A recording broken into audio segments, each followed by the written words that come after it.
2,000 ರೂಪಾಯಿನ ಇಷ್ಟು ದಿನ ನೀವು ಯಾವುದೇ ತೊಂದರೆ ಇಲ್ದನೂ ಕೂಡ ರಿಸೀವ್ ಮಾಡ್ಕೋತಿದ್ರಿ. ಇನ್ನು ಮುಂದೆನೂ ಕೂಡ ನಿಮಗೆ 2,000 ರೂಪಾಯಿ ಬರೋದು ಕಂಟಿನ್ಯೂ ಆಗಬೇಕಂದ್ರೆ ನೀವೆಲ್ಲರೂ ಕೂಡ ಕಡ್ಡಾಯವಾಗಿ ಇವೆರಡು ಕೆಲಸನ ಮಾಡಲೇಬೇಕಾಗುತ್ತೆ. ಇಲ್ಲ ಅಂದರೆ ನಿಮಗೆ ಗೃಹಲಕ್ಷ್ಮಿ ಯೋಜನೆ ಹಣ ಬರೋದು ಕ್ಯಾನ್ಸಲ್ ಆಗುತ್ತೆ. ಸರ್ಕಾರದಿಂದ ಒಂದು ಹೊಸ ಆದೇಶ ಬಂದಿದೆ. ಅದ್ರ ಬಗ್ಗೆ ನಿಮಗೆ ಈ ಒಂದು ವಿಡಿಯೋದಲ್ಲಿ ತಿಳಿಸ್ಕೊಡ್ತೀನಿ. ಅದಕ್ಕಿಂತ ಮುಂಚೆ ಯಾರು ಚಾನಲ್ ಸಬ್ಸ್ಕ್ರೈಬ್ ಮಾಡ್ಕೊಂಡಿಲ್ಲ, ಪ್ರತಿಯೊಬ್ಬರು ಕೂಡ ಸಬ್ಸ್ಕ್ರೈಬ್ ಮಾಡ್ಕೊಳ್ಳಿ. ಹಾಗೆ ಪ್ರತಿಯೊಬ್ಬರು ಕೂಡ ವಿಡಿಯೋಗೊಂದು ಲೈಕ್ ಕೊಡಿ. ಯಾಕೆ ನೀವು ಕೊಡೋ ಒಂದೇ ಒಂದು ಲೈಕ್, ಒಂದು ಸಬ್ಸ್ಕ್ರೈಬಿಂದ ನಿಮ್ಗೆ ಇದೇ ರೀತಿ ಕಂಟಿನ್ಯೂಸ್ ಅಪ್ಡೇಟ್ಸ್ ನೀಡ್ತಾ ಇರ್ಬೋದಾಗಿರುತ್ತೆ. ಇಲ್ಲಿ ಮೊದಲೇ ಹೇಳ್ತಾ ಇದ್ದೀನಿ, ಈ ಒಂದು ವಿಡಿಯೋ ಗೃಹಲಕ್ಷ್ಮಿ ಹಣ ಪಡಿತಾ ಇರೋರಿಗೆ ತುಂಬಾ ಇಂಪಾರ್ಟೆಂಟ್ ವಿಡಿಯೋನ ಎಲ್ಲೂ ಕೂಡ ಸ್ಕಿಪ್ ಮಾಡಿದೆ, ಬಿಗಿನಿಂಗಿಂದ ಎಂಡ್ವರೆಗೆ ಕಂಪ್ಲೀಟಾಗಿ ನೋಡಿ. ಮಧ್ಯ ಸ್ಕಿಪ್ ಮಾಡಿದ್ರೆ ನಿಮಗೆ ಗೃಹಲಕ್ಷ್ಮಿ 2,000 ಹಣ ಬರೋದು ಕೂಡ ನಿಮಗೆ ಮಾಹಿತಿ ಸರಿಯಾಗಿ ತಿಳಿದ ಕ್ಯಾನ್ಸಲ್ ಆಗ್ಬೋದು. ಇಲ್ಲಿ ನಾವು ಡೈರೆಕ್ಟಾಗಿ ವಿಡಿಯೋ ಬಗ್ಗೆ ಬರೋದಾದ್ರೆ, ಇಲ್ಲಿ ನೀವೆಲ್ಲರೂ ಕೂಡ ಗೃಹಲಕ್ಷ್ಮಿ ಯೋಜನೆ ಅಡಿ ಪ್ರತಿ ತಿಂಗಳು ಕೂಡ 2,000 ರೂಪಾಯಿನ ಪಡ್ಕೋತಾ ಇದ್ದೀರಾ.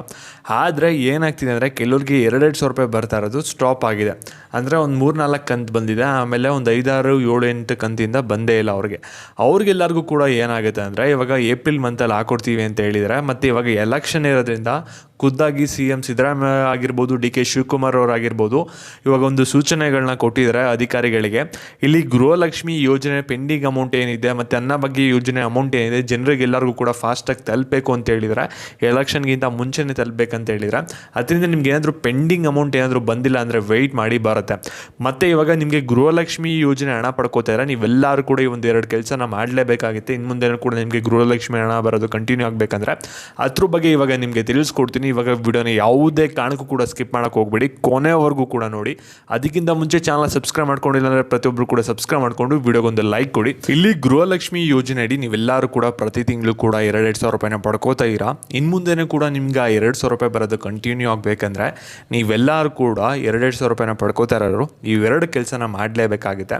ಇಲ್ಲ ಅಂದರೆ ಏನಾಗುತ್ತೆ ಅಂದರೆ, ನಿಮಗೆ ಗೃಹಲಕ್ಷ್ಮಿ ಹಣ ಏನು 2,000 ರೂಪಾಯಿ ಬರ್ತಾ ಇರುತ್ತೆ ಅದು ನಿಮಗೆ ಕಂಪ್ಲೀಟ್ಲಿ ಸ್ಟಾಪ್ ಆಗುತ್ತೆ.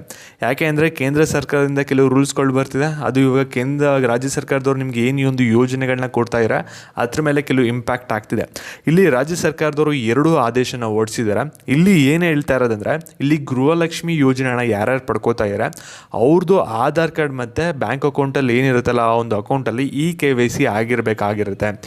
KYC ಯಾರಿಗೆ ಪೆಂಡಿಂಗ್ ಅಂತ ಇರುತ್ತೆ, ಯಾರ್ದಾಗಿರಲ್ಲ ಅವ್ರಿಗೆ ಅಮೌಂಟ್ ಬರಲ್ಲ ಅಂತಲೂ ಕೂಡ ಹೇಳ್ತಾ ಇದ್ದಾರೆ.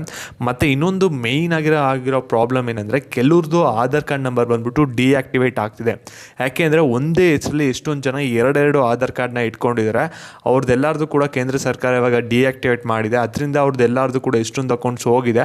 ಅವ್ರಿಗೆ ಯಾರಿಗೂ ಕೂಡ ಒಂದು ಗೃಹಲಕ್ಷ್ಮಿ ಯೋಜನೆದು ಹಣ 2,000 ರೂಪಾಯಿ ಬರಲ್ಲ ಅಂತ ಹೇಳಿದ್ದಾರೆ. ಮತ್ತು ಕೇಂದ್ರ ಸರ್ಕಾರದಿಂದ ಹೊಸ ರೂಲ್ಸ್ ಇರೋದೇನೆಂದರೆ, ಇಲ್ಲಿ ಆಧಾರ್ ಕಾರ್ಡ್ ಯಾರ ಹತ್ರ ಇದೆ ಜೂನ್ 14ನೇ ತಾರೀಕು ಒಳಗಡೆ ನೀವು ಅಪ್ಡೇಟ್ನ ಮಾಡ್ಕೋಬೇಕಾಗತ್ತೆ. ನೀವೇನಾದರೂ 10 ವರ್ಷದಿಂದ ನೀವೇನಾದರೂ ಅಪ್ಡೇಟ್ ಮಾಡಿಸಿಲ್ಲ, ಒಂದು ಅಡ್ರೆಸ್ ಚೇಂಜ್ ಮಾಡಿಸಿಲ್ಲ ಅಥವಾ ಏನೂ ಕೂಡ ಚೇಂಜಸ್ ಮಾಡಿದೆ, ಹೇಗೆ ಮಾಡಿಸ್ಕೊಂಡಿದ್ರಿ ಸ್ಟಾರ್ಟಿಂಗ್ ಇಲ್ಲಿವರೆಗೂ ಕೂಡ ಅದೇ ರೀತಿ ಇದೆ ಅಂದರೆ ಅಪ್ಡೇಟ್ ಮಾಡಿಸ್ಕೊಳ್ಳಿ. ಅಪ್ಡೇಟ್ ಮಾಡಿಸ್ಕೊಂಡಿಲ್ಲ ಅಂದರೆ ಕೇಂದ್ರ ಸರ್ಕಾರದವರು ನಿಮಗೆ ಆಧಾರ್ ಕಾರ್ಡ್ನ ಡಿಆಕ್ಟಿವೇಟ್ ಮಾಡ್ತಾರೆ. ಆವಾಗ ಆಧಾರ್ ಕಾರ್ಡ್ ಡಿಆಕ್ಟಿವೇಟ್ ಆಯಿತು ಅಂದರೆ ಇಲ್ಲಿ ನಿಮಗೆ ಗೃಹಲಕ್ಷ್ಮಿ ಅನ್ನಭಾಗ್ಯ ಯೋಜನೆ ಹಣ ಬರೋದು ಕೂಡ ಸ್ಟಾಪ್ ಆಗುತ್ತೆ. ಮತ್ತು ಈ ಒಂದು ವಿಡಿಯೋನ ಯಾರು ಗೃಹಲಕ್ಷ್ಮಿ ಯೋಜನೆ ಹಣನ ಪಡ್ಕೋತಾ ಇರ್ತಾರೆ ಅವ್ರಿಗೆ ಶೇರ್ ಮಾಡಿ. ಮತ್ತು ಇದೇ ರೀತಿ ಅಪ್ಡೇಟ್ಸ್ಗಾಗಿ ಚಾನಲ್ ಸಬ್ಸ್ಕ್ರೈಬ್ ಮಾಡಿಕೊಂಡು ವಿಡಿಯೋಗೊಂದು ಲೈಕ್ ಕೊಡಿ. ಧನ್ಯವಾದಗಳು.